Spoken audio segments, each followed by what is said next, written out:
Yeah, I'll react to that, sure.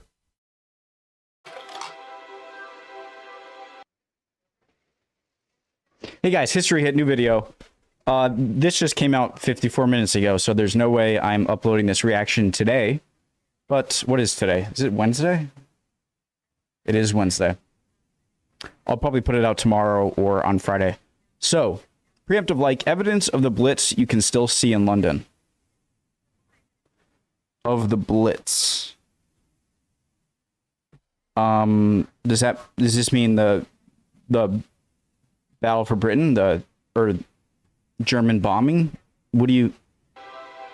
Over its 2,000-year history, the city of London has come close to annihilation many times, from invading Viking hordes to great fires. But no closer was it to annihilation than during the months of September 1940 and May 1941, during the Blitz.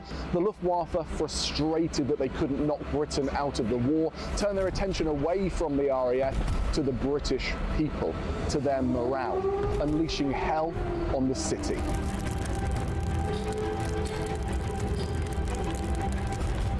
In a matter of minutes, more than 1,500 different sections of the city burst into roaring flames. Flames that swiftly merged into the greatest fire. Can you see Calais from the closest point in England, like on a really nice day, or is it a little too far? In recorded history.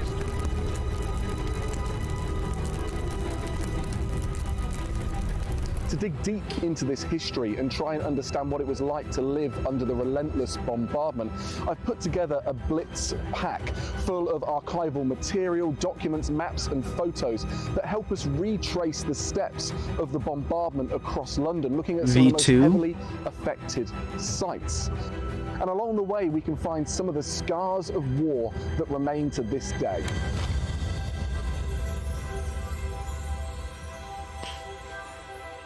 As part of my kit, I've got the County Council's bomb damage map.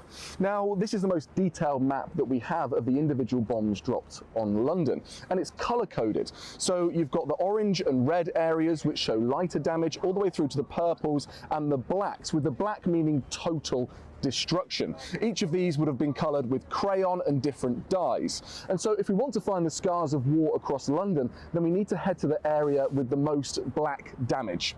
And this here is Holborn, the first stop on our journey.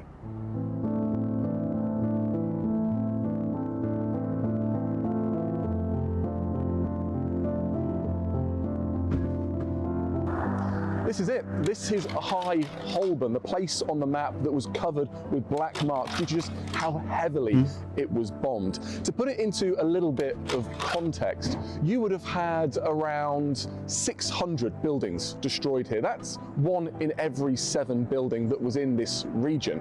And to show just the human impact of that, you had around 1,000 casualties, dead and injured. That would have been people who had to live under high explosives, incendiaries, V2 rockets falling right on this area. You can imagine it as the air raid sirens are blasting into the street, people running for cover as the hail of steel and iron fell to the ground.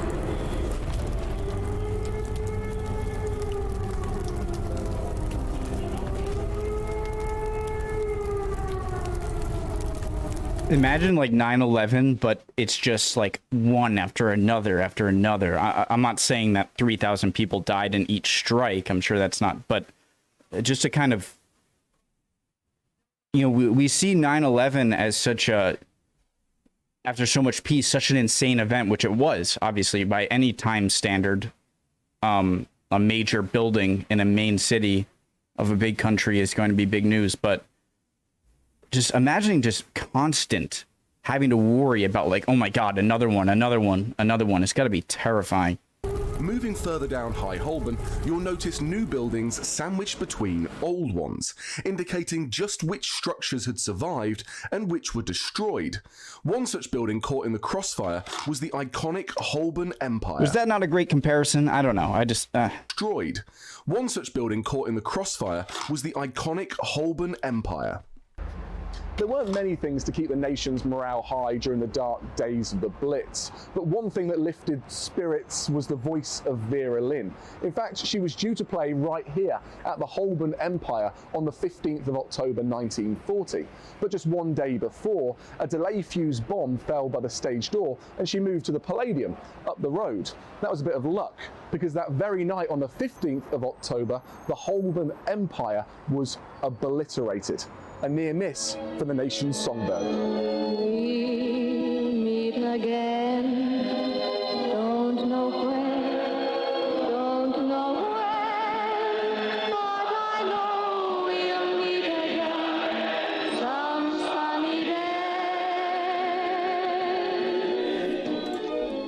We often think the Luftwaffe picked out key targets, but the truth is they didn't have the technology to bomb with pinpoint precision.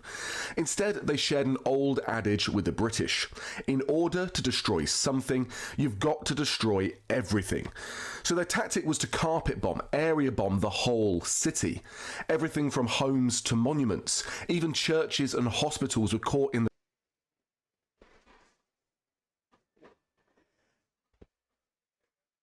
Oh my God, I didn't have to sneeze. Jeez, I had to sneeze. Didn't. Everything from homes to monuments, even churches and hospitals were caught in the crossfire, leaving whole regions completely flattened as a result.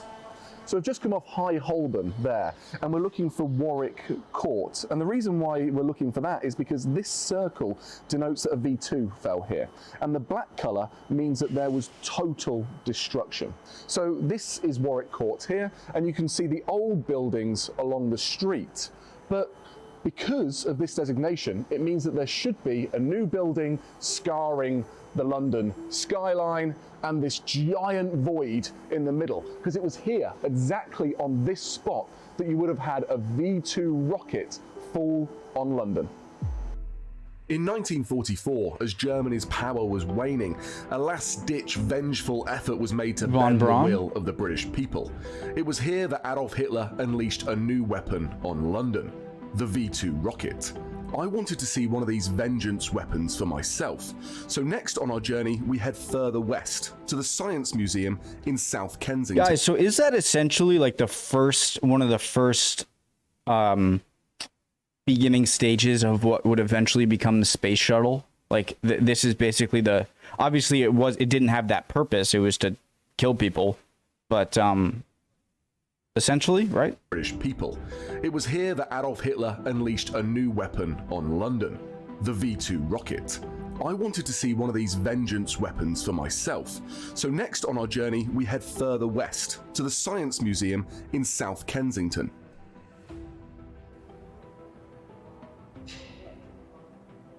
And here it is, the V2 rocket, Hitler's vengeance weapon, the final attempt by Hitler to push Britain back on its heels towards the end of the war. It's hard not to be impressed by the sheer scale of this rocket. It's 14 meters tall, and once it was launched from Holland and crossed the Channel, it would hit speeds of up to 3 times the speed of sound. It would touch the very edge of space and then hurtle down to Earth.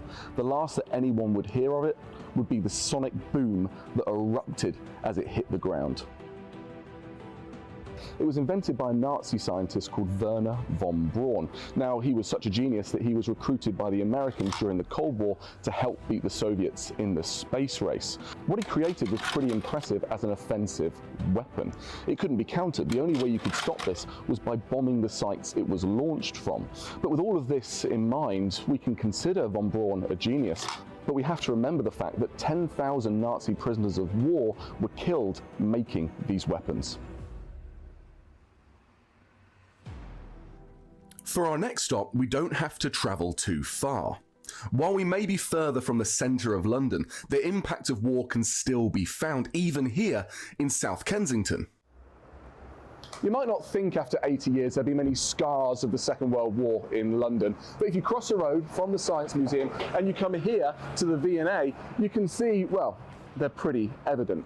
During the Blitz, you had a high explosive bomb detonate here, and it would have sent shrapnel shooting through the air, a force so powerful that it would have made these massive holes in the limestone. We're talking 5, 6, 7 inches deep.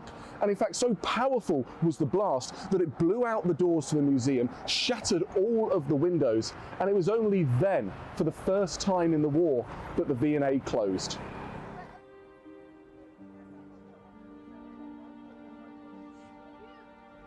You have to, once you realize like how fast a piece of scrap metal has to be moving in order to make these indentations, that's pretty scary.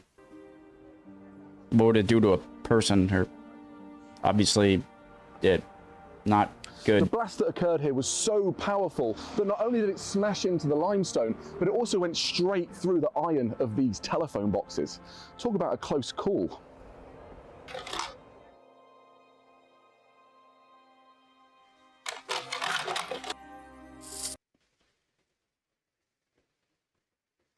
I wanted to see if it like went through the other side. Sorry.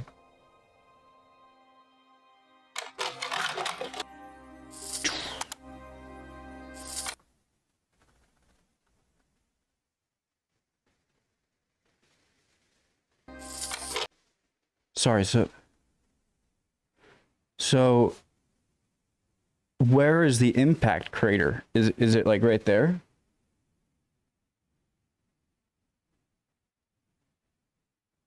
I imagine, I thought there would have been like a giant, like almost a small crater. And that looks like a crater.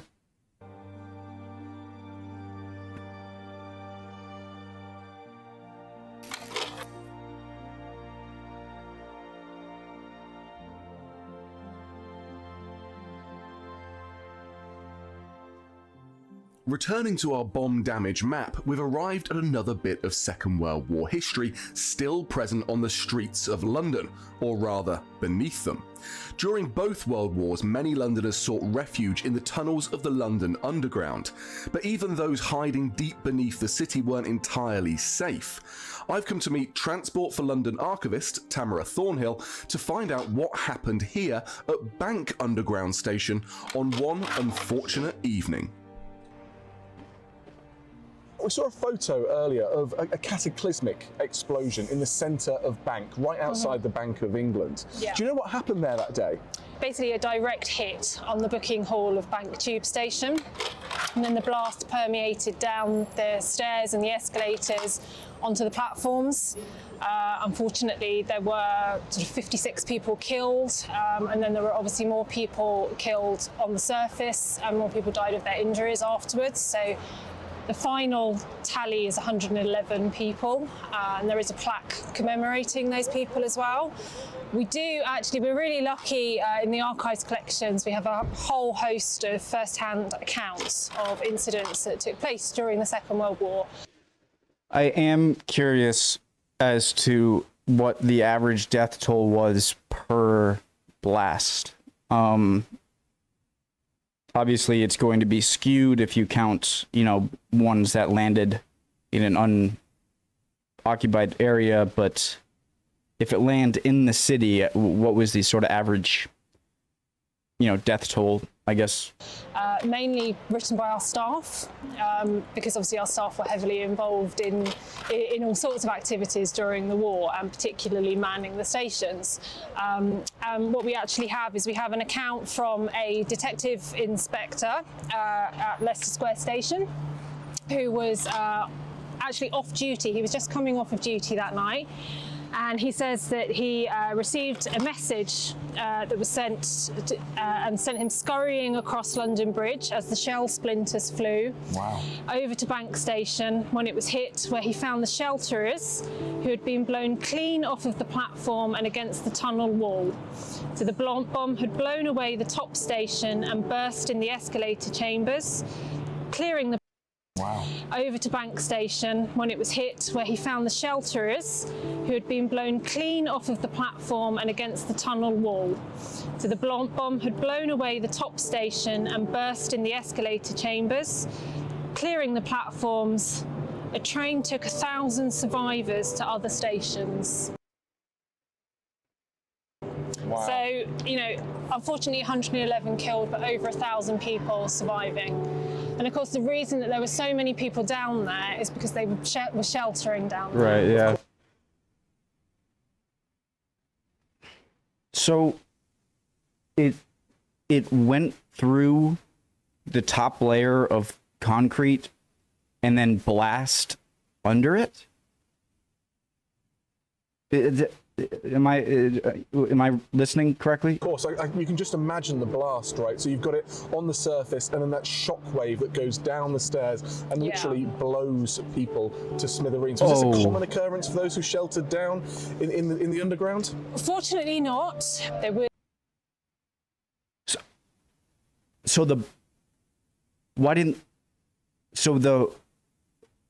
the blast happened at surface, but there was an opening to the subway where the blast reverberated. Hit to sort of a water tower at Balham that flooded the station. Right. But they're the only kind of direct hits that tube stations took. Now that doesn't mean that they didn't get the light tremors and things like that, and obviously they would have heard everything that was going on upstairs as well. But really, the underground was the safest place to be in many ways. And over the course of the Second World War, there were over 63 million people sheltered on the tubes. Wow. So it was a huge sort of place of sanctuary, really. So people in general were looked after down there. What was life like down there? We hear about the doom and gloom of the Blitz, and rightly so. Yeah. But was there a sense of community underground I'm in sure. London during this period?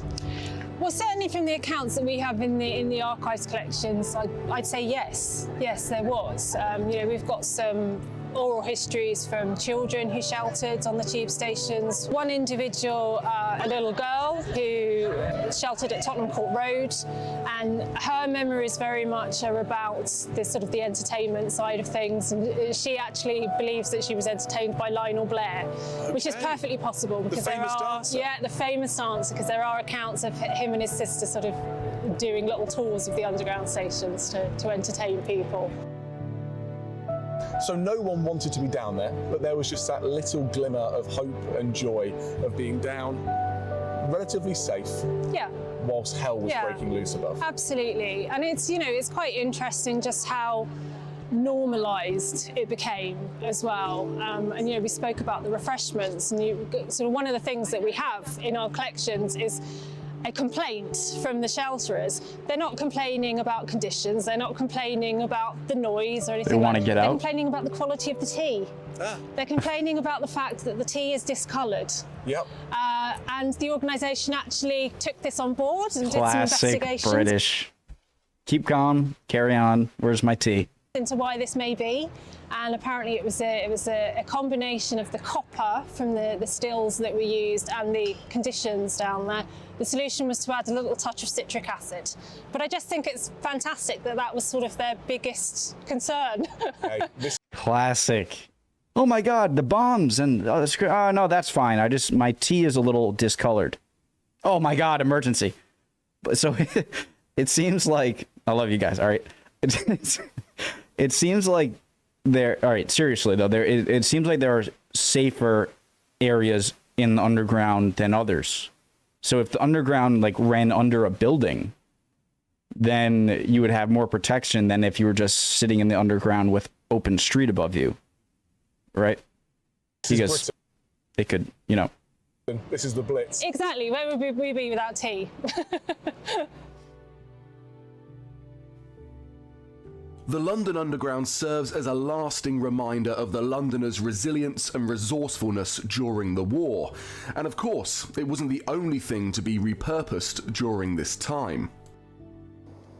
Unlike over at the V&A, where the scars of war have been preserved for posterity, over here in South London at Tabard Gardens, you have some of the remainders of war that have just been left, well, really, by accident.